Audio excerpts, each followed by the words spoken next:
Hello दोस्तों, नमस्कार। मैं भी एक आप सभी का बहुत बहुत स्वागत करता हूं आज की एक और नए क्लास में।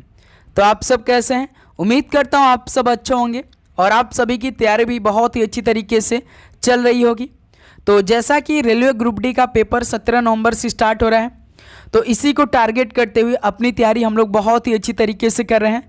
एक एक क्वेश्चन को भी काफ़ी अच्छी तरीके से तैयार कर रहे हैं प्रैक्टिस सेट की मदद से।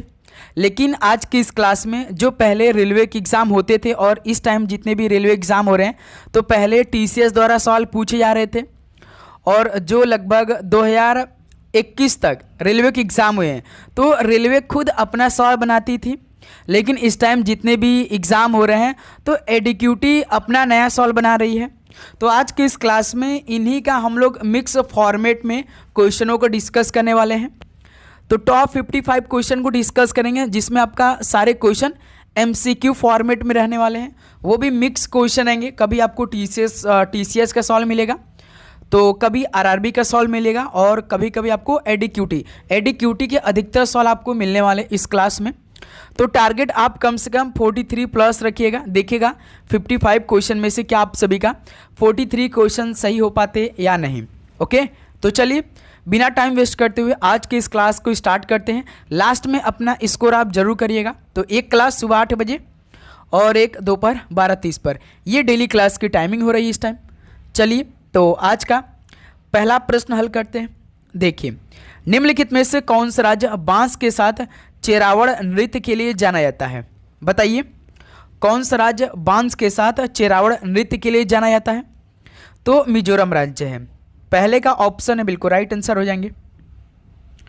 अगला सवाल कॉल करिए। क्वेश्चन नंबर सेकेंड, माजुली द्वीप किस नदी पर स्थित है?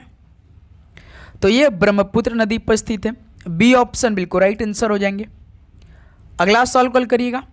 क्वेश्चन नंबर थर्ड को, अलकनंदा और मंदाकिनी नदी के संगम स्थल को क्या कहा जाता है? इसका राइट आंसर क्या हो जाएगा? तो रुद्रप्रयाग कहा जाता है। डी ऑप्शन बिल्कुल राइट आंसर हो जाएंगे। अगला सवाल कॉल करिएगा। क्वेश्चन नंबर 4 को, संतों के समूह सिद्धर का संबंध किस राज्य से था? जो संतों के समूह थे सिद्धर, इनका संबंध किस राज्य से था? तो तमिलनाडु से था। बी ऑप्शन बिल्कुल राइट आंसर हो जाएंगे।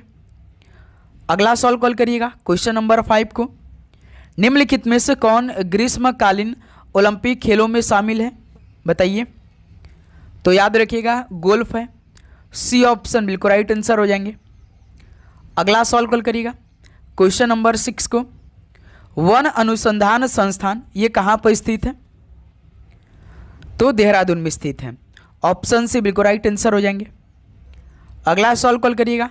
क्वेश्चन नंबर 7 को, the Indian war of independence 1857 पुस्तक किसने लिखी थी? बताइए। तो याद रखिएगा बी.डी. सावरकर ने। ऑप्शन सी बिल्कुल राइट आंसर हो जाएंगे। नेक्स्ट अगला सवाल कॉल करिएगा। क्वेश्चन नंबर 8 को, भारतीय संविधान सभा में कितनी महत्वपूर्ण समितियां थी? बताइए कितनी थी? तो 8 समितियां थी। बी ऑप्शन बिल्कुल राइट आंसर हो जाएंगे। अगला सवाल कॉल करिए। क्वेश्चन नंबर 9 को, निम्नलिखित में से टाइटन किस ग्रह का उपग्रह है? बताइए, टाइटन किस ग्रह का उपग्रह है? तो शनि का है। डी ऑप्शन बिल्कुल राइट आंसर हो जाएंगे। नेक्स्ट अगला सवाल कॉल करिए। क्वेश्चन नंबर 10 को, राज्यपाल की इच्छा अनुसार कौन पद पर बना रह सकता है? राज्यपाल की इच्छा अनुसार कौन पद पर बना रह सकता है? तो मंत्री साहब। ऑप्शन यहाँ से बिल्कुल राइट आंसर हो जाएंगे। नेक्स्ट अगला सवाल कॉल करिएगा। क्वेश्चन नंबर 11 को, सूर्य के चारों ओर किसी ग्रह की कक्षा और उसकी धुरी के बीच क्या अंतर है? तो घूर्णन अंतराल, यह इनके बीच अंतर है। डी ऑप्शन बिल्कुल राइट आंसर हो जाएंगे। अगला सवाल कॉल करिएगा। क्वेश्चन नंबर 12 को, निम्नलिखित में से मस्कट किस देश की राजधानी है? बताइए। तो ओमान देश की राजधानी है मस्कट। ऑप्शन बिल्कुल राइट आंसर हो जाएंगे। अगला सवाल कॉल करिए। क्वेश्चन नंबर 13, निम्नलिखित में से कौन सा त्यौहार सुरक्षा के बंधन के रूप में जाना जाता है? आपको मालूम होगा रक्षाबंधन। ऑप्शन सी बिल्कुल राइट आंसर हो जाएंगे। तो साथ ही यदि आप चैनल पर नए तो सब्सक्राइब करने के बाद नोटिफिकेशन को ऑन कर लेंगे, क्योंकि जो भी डेली क्लास आएगी तो तुरंत आप सभी के पास नोटिफिकेशन पहुंचेगी। इस क्लास में जितने भी क्वेश्चन होंगे ये महत्वपूर्ण सारे क्वेश्चन होंगे, एग्ज़ाम ओरिएंटेड सारे क्वेश्चन हो रहे हैं, याद रखिएगा आप लोग। राज्य की न्यायिक सेवा में भर्ती के लिए प्रतियोगी परीक्षाओं का आयोजन कौन सा प्राधिकरण करता है? राज्य की न्यायिक सेवा में भर्ती के लिए प्रतियोगी परीक्षाओं का आयोजन कौन सा प्राधिकरण करता है? राज्य लोक। नेक्स्ट अगला सॉल्व कॉल करिएगा क्वेश्चन नंबर 15 को। निम्नलिखित में से किस महासागर में सारगैसो सागर स्थित है? बताइए किस महासागर में सारगैसो सागर स्थित है? तो अटलांटिक महासागर में है। ऑप्शन यहाँ से बिल्कुल राइट आंसर हो जाएंगे। नेक्स्ट अगला सॉल्व कॉल करिएगा क्वेश्चन नंबर 16 को। 1909 में ब्रिटिश वायसराय की कार्यकारी परिषद में नियुक्ति होने वाले पहले भारतीय कौन थे? तो याद रखिएगा एसपी सिन्हा थे। ऑप्शन से बिल्कुल राइट आंसर हो जाएंगे। नेक्स्ट अगला सॉल्व कॉल करिएगा 17 नंबर को। पारंपरिक दस्ताना कठपुतली सो पावाकुथु किस राज्य से संबंधित है? बताइए पावाकुथु किस राज्य से संबंधित है? तो केरल से है। सी ऑप्शन राइट आंसर हो जाएंगे। अगला सॉल्व कॉल करिएगा क्वेश्चन नंबर 18 को। The race of my life किसकी आत्मकथा है? बताएंगे the race of my life यह किसकी आत्मकथा है? मिल्खा सिंह की है। ऑप्शन है बिल्कुल राइट आंसर हो जाएंगे। नेक्स्ट 19 नंबर कॉल करिएगा। दक्षिण अफ्रीका में किम्बरले किसके लिए प्रसिद्ध है? तो याद रखिएगा हीरे के लिए है। ऑप्शन है यहाँ से बिल्कुल राइट आंसर हो जाएंगे।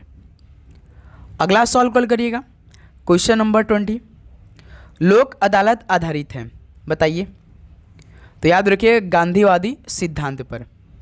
ऑप्शन सी बिल्कुल राइट आंसर हो जाएंगे। नेक्स्ट अगला सॉल्व कॉल करिएगा क्वेश्चन नंबर 21 को। भारतीय संविधान को किसने गंभीरता से पारित किया? भारतीय संविधान को किसने गंभीरता से पारित किया था? तो हम भारत के लोग। ऑप्शन यहाँ से बिल्कुल राइट आंसर हो जाएंगे। ओके। नेक्स्ट अगला सॉल्व कॉल करिएगा क्वेश्चन नंबर 22 को। निम्नलिखित में से कौन सी पर्वतमाला कश्मीर हिमालय का हिस्सा है? बताइए। तो इस सवाल का राइट आंसर काराकोरम हो जाएगा। ऑप्शन है बिल्कुल राइट आंसर हो जाएंगे। अगला सॉल्व कॉल करिएगा क्वेश्चन नंबर 23। निम्नलिखित में से कौन सा उत्तक पौधों को कठोरता प्रदान करता है? बताइए कौन सा उत्तक पौधों को कठोरता प्रदान करता है, ये आपको मालूम होना चाहिए। तो स्क्लेरन काइमा काम करता है ये। ऑप्शन से बिल्कुल राइट आंसर हो जाएंगे। नेक्स्ट अगला सॉल्व कॉल करिएगा क्वेश्चन नंबर 24।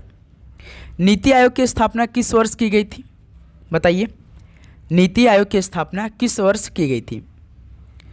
तो याद रखिएगा 2015 में की गई थी। योजना आयोग की स्थापना जो 1950 में हुई थी, तो 2015 में योजना आयोग की जगह नीति आयोग ने ले लिया था 2015 में, याद रखिएगा। चलिए अगला सॉल्व कॉल करिए 25 नंबर को। निम्नलिखित में से किस राज्य में पाइका अखाड़ा नामक मार्शल आर्ट का प्रदर्शन किया जाता है? बताएंगे। तो उड़ीसा राज्य में। ऑप्शन यहाँ से बिल्कुल राइट आंसर हो जाएंगे। अगला सॉल्व कॉल करिए क्वेश्चन नंबर 26। इनमें से कौन सा बड़े शहरों के प्रशासन के लिए बनाया गया है? तो नगर निगम बनाए गए हैं। बी ऑप्शन बिल्कुल राइट आंसर हो जाएंगे। अगला सॉल्व कॉल करिए क्वेश्चन नंबर 27। प्रस्तावना में समाजवादी शब्द भारतीय संविधान के किस संशोधन में जोड़ा गया था? तो 42वें संशोधन में जोड़ा गया था। ऑप्शन है यहाँ से बिल्कुल राइट आंसर हो जाएंगे। अगला सॉल्व कॉल करिएगा क्वेश्चन नंबर 28। किसने कहा था स्वशासन मेरा जन्म सिद्ध अधिकार है और मैं इसे लेकर रहूँगा? तो यह नारा किसने दिया था? याद रखेंगे बाल गंगाधर तिलक ने। बी ऑप्शन बिल्कुल राइट आंसर हो जाएंगे। अगला सवाल कॉल करिएगा क्वेश्चन नंबर 29। लार्वा का तीव्र परिवर्तनों के माध्यम से वयस्क में रूपांतरण क्या कहलाता है? तो मेटामॉर्फोसिस कहलाता है। बी ऑप्शन यहाँ से बिल्कुल राइट आंसर हो जाएंगे। नेक्स्ट अगला सवाल कॉल करिएगा क्वेश्चन नंबर 30।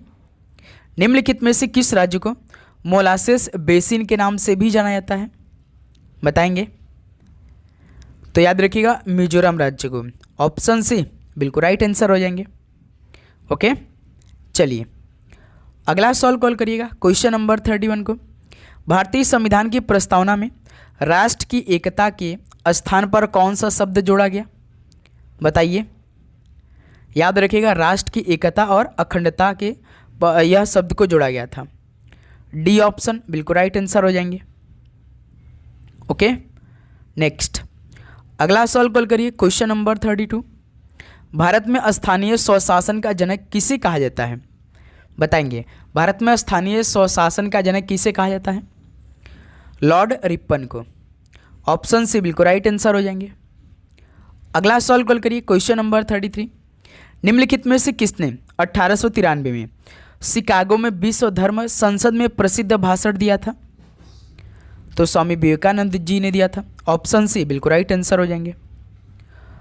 अगला सवाल कॉल करिएगा। क्वेश्चन नंबर 34, संगमरमर का रासायनिक सूत्र क्या है? बताएंगे। CaCO3 होता है संगमरमर का रासायनिक सूत्र, यानी इस सवाल का पहला ऑप्शन राइट आंसर हो जाएंगे। अगला सवाल कॉल करिएगा। 35 नंबर, नागार्जुन सागर परियोजना किस नदी पर बनाई गई है? नागार्जुन सागर परियोजना किस नदी पर बनाई गई है? तो ये कृष्णा नदी पर। डी ऑप्शन बिल्कुल राइट आंसर हो जाएंगे। अगला सवाल कॉल करिएगा। 36 नंबर को, कौन सा महाजनपद 8 गणतांत्रिक कुलों का संघ था? बताइए। तो याद रखिएगा वज्जी था। ऑप्शन यहाँ से बिल्कुल राइट आंसर हो जाएंगे। अगला सवाल कॉल करिए। क्वेश्चन नंबर 37 को, 1857 के विद्रोह के दौरान बिहार में क्रांतिकारियों के नेता कौन थे? बताएंगे। 1857 के विद्रोह के दौरान बिहार में क्रांतिकारियों के नेता कौन थे? तो बाबू कुंवर सिंह थे। बी ऑप्शन इस सवाल का राइट आंसर हो जाएंगे। नेक्स्ट क्वेश्चन नंबर 38 कॉल करिए। हड़प्पा स्थल नदी के तट पर स्थित है, यानी हड़प्पा स्थल किस नदी के तट पर स्थित है? रावी नदी के तट पर स्थित है। डी ऑप्शन राइट आंसर हो जाएंगे। चलिए अगला सवाल कॉल करिए। क्वेश्चन नंबर 39, भारतीय संविधान का निम्नलिखित में से कौन सा अनुच्छेद शिक्षा के अधिकार के प्रावधान से संबंधित है? बताइए। तो कौन सा अनुच्छेद शिक्षा के अधिकार के प्रावधान से संबंधित है? तो अनुच्छेद 21A है। बी ऑप्शन बिल्कुल परफेक्ट आंसर हो जाएंगे। अगला सवाल कॉल करिए। क्वेश्चन नंबर 40 का राइट आंसर क्या होगा? बताइए। निम्नलिखित में से कौन सा त्यौहार केरल से संबंधित है? बताइए। कौन सा फेस्टिवल केरल से संबंधित है? पोंगल, ओणम, बोनालू या उगादी? बताएंगे। तो इस सवाल का राइट आंसर तो ओणम तो केरल से होता है, पोंगल तमिलनाडु, बोनालू तेलंगाना, उगादी कहाँ से बता सकते हैं आप लोग? बताइए कमेंट करके, उगादी किस राज्य का यह त्यौहार है? जैसे पोंगल तमिलनाडु का हो गया, ओणम केरल का हो गया, बोनालू तेलंगाना का हो गया, तो उगादी बताइए। चलिए क्वेश्चन नंबर 41 कॉल करिए। पोला त्यौहार निम्नलिखित में से किस राज्य से संबंधित है? बताइए। पोला त्यौहार जो है वो किस राज्य से संबंधित है? तो याद रखिएगा ये महाराष्ट्र से है। ऑप्शन यहाँ से राइट आंसर हो जाएंगे। चलिए अगला सवाल कॉल करिएगा। क्वेश्चन नंबर 42, अला रिप्पू भारत के निम्नलिखित में से किस शास्त्रीय नृत्य का एक रूप है? बताइए। अला रिप्पू जो है भारत के किस शास्त्रीय नृत्य का एक रूप है? तो याद रखिएगा आप लोग, ये आपका भरतनाट्यम का है। ऑप्शन यहाँ से राइट आंसर हो जाएंगे। अगला सवाल कॉल करिएगा। क्वेश्चन नंबर 43, भारतीय संविधान के स्वतंत्रता, समानता और बंधुत्व के आदर्श कहाँ से लिए गए थे? बताइए। जो भारतीय संविधान के स्वतंत्रता थे, समानता और बंधुत्व के आदर्श हैं, ये कहाँ से लिए गए, यानी किस देश के संविधान से लिए गए हैं? याद रखिएगा फ्रांसीसी संविधान से। ऑप्शन यहाँ से राइट आंसर हो जाएंगे। अगला सवाल कॉल करिएगा। क्वेश्चन नंबर 44, निम्नलिखित में से किस हड़प्पा स्थल की खुदाई 1960 के दशक में बीके थापर के मार्गदर्शन में की गई थी? बताइए। किस हड़प्पा स्थल की खुदाई 1960 के दशक में बीके थापर के मार्गदर्शन में की गई थी? तो कालीबंगन की। बी ऑप्शन यहाँ से राइट आंसर हो जाएंगे। अगला सवाल कॉल करिएगा। क्वेश्चन नंबर 45 को, 19वीं शताब्दी के दौरान विभिन्न सामाजिक मुद्दों पर जनता को शिक्षित करने के लिए संवाद कौमुदी पत्रिका किसने निकाली? बताइएगा। 19वीं शताब्दी के दौरान विभिन्न सामाजिक मुद्दों पर जनता को शिक्षित करने के लिए संवाद कौमुदी पत्रिका किसने निकाली थी? याद रखिएगा राम मोहन राय ने। डी ऑप्शन राइट आंसर हो जाएंगे। अगला सवाल कॉल करिएगा क्वेश्चन नंबर 46 को। भारत के संविधान का निम्नलिखित में से कौन सा अनुच्छेद वित्तीय आपातकाल के लिए भारत के राष्ट्रपति संबंधित है? बताइएगा कि भारत के संविधान का कौन सा अनुच्छेद वित्तीय आपातकाल के लिए भारत के राष्ट्रपति से संबंधित है? तो अनुच्छेद 360 है। डी ऑप्शन इस सवाल का राइट आंसर हो जाएंगे। नेक्स्ट अगला सवाल कॉल करिएगा क्वेश्चन नंबर 47। 2025 में महिला प्रीमियर लीग का खिताब किसने जीता? बताइए 2025 में महिला प्रीमियर लीग का खिताब किसने जीता था? तो याद रखिएगा मुंबई इंडियंस ने। ऑप्शन यहाँ से बिल्कुल राइट आंसर हो जाएंगे। अगला सवाल कॉल करिएगा क्वेश्चन नंबर 48। जिस ब्याज से कम दर पर बैंक द्वारा ग्राहकों को उधार देने की उम्मीद नहीं की जाती उसे क्या कहा जाता है? जिस ब्याज से कम दर पर बैंक द्वारा ग्राहकों को उधार देने की उम्मीद नहीं की जाती है तो उसे क्या कहा जाता है? याद रखेंगे आधार दर कहा जाता है। बी ऑप्शन राइट आंसर हो जाएंगे। अगला सवाल कॉल करिएगा क्वेश्चन नंबर 49। भारतीय संविधान का अनुच्छेद 44 किससे संबंधित है? बताइए भारतीय संविधान का जो अनुच्छेद 44 है यह किससे संबंधित है? नागरिकों के लिए समान नागरिक संहिता से संबंधित है। ऑप्शन सी बिल्कुल राइट आंसर हो जाएंगे। अगला सवाल कॉल करिएगा क्वेश्चन नंबर 50। किस वर्ष साइमन कमीशन भारत आया था? बताइए किस वर्ष साइमन कमीशन भारत आया? 1928 में आया था। ऑप्शन यहाँ से राइट आंसर हो जाएंगे। चलिए अगला सवाल कॉल करिए तो क्वेश्चन नंबर 51 का राइट आंसर क्या होगा? लाई हराओबा किस राज्य का त्यौहार है? बताएंगे लाई हराओबा किस राज्य का त्यौहार है? तो ये मणिपुर का है। डी ऑप्शन राइट आंसर हो जाएंगे। चलिए दोस्त क्वेश्चन नंबर 52 को हल करिए। राजवंश के संस्थापकों के संदर्भ में निम्नलिखित जोड़ियों पर विचार करें और सही मिलान चयन करें। तो इस सवाल का राइट आंसर देखिए श्रीगुप्त तो पुष्यमित्र शुंग वंश का बिल्कुल ठीक लग रहा है। जैसे श्रीगुप्त कौन था? ये गुप्त वंश का शासक था। आपको मालूम होगा गुप्त वंश का शासक कौन था? तो श्रीगुप्त होगा। लेकिन यहाँ पे देखिए शाक वंश दिया है तो गलत है। पुलकेशिन फर्स्ट है, ये चोल वंश का नहीं था, ये चालुक्य वंश का शासक था।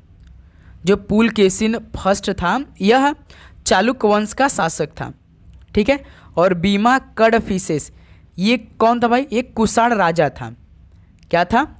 जो बीमा कडफिसेस था एक कुषाण राजा था।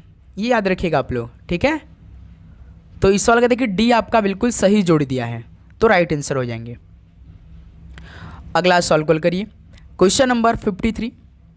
भारत के नए संसद भवन में प्रतिष्ठापित किए गए सेंगोल को अतीत के किस साम्राज्य में सेवा करते हुए राष्ट्र के पद के प्रतीक रूप में देखा जाता है? बताइए भारत के नए संसद भवन में प्रतिष्ठापित किए गए सेंगोल को अतीत के किस साम्राज्य में सेवा करते हुए राष्ट्र के पद के प्रतीक रूप में देखा जाता है? तो चोल साम्राज्य के रूप में। डी ऑप्शन राइट आंसर हो जाएंगे। अगला सवाल कॉल करिएगा क्वेश्चन नंबर 54 को। 1882 ईस्वी का वर्नाक्यूलर प्रेस एक्ट किसने रद्द कर दिया था? बताइए 1882 ईस्वी का वर्नाक्यूलर प्रेस एक्ट किसने रद्द किया था? लॉर्ड रिपन ने किया था। ऑप्शन यहाँ से राइट आंसर हो जाएंगे। चलिए आज के लास्ट क्वेश्चन बताएंगे आप। तबला वादक जाकिर हुसैन संगीत के निम्नलिखित में से किस घराने से संबंधित है? बताइए तबला वादक जाकिर हुसैन संगीत के किस घराने से संबंधित है? तो ये पंजाब से। डी ऑप्शन राइट आंसर हो जाएंगे। बताइए दोस्त आप सभी का इन 55 क्वेश्चन में से कितना स्कोर रहा? तो डेली क्लास आप सभी के बीच आएगी तो आपको चैनल को सब्सक्राइब करना है, नोटिफिकेशन को ऑन करना है। जैसे कि सुबह 8 बजे क्लास हो गई तो अब आप सभी क्लास दोपहर 12:30 पे चलेगी। तो भाई आप चैनल को सब्सक्राइब करिए, नोटिफिकेशन को भी ऑन करके रखिए क्योंकि जैसे ही क्लास आएगी तो तुरंत आप सभी के पास नोटिफिकेशन आएगी और सारे क्वेश्चन एग्ज़ाम ओरिएंटेड रहने वाले हैं। ठीक है। तो डेली क्लास आप करेंगे और भी कोई भी क्वेश्चन आपके मन में उठ रहा है या किसी भी सब्जेक्ट में तो कमेंट करके ज़रूर बताइएगा। ठीक है। तो चलिए मिलते हैं दोपहर 12:30 पे। सभी को जय हिंद, जय भारत। पढ़ाई करते रहिए। All the best. धन्यवाद।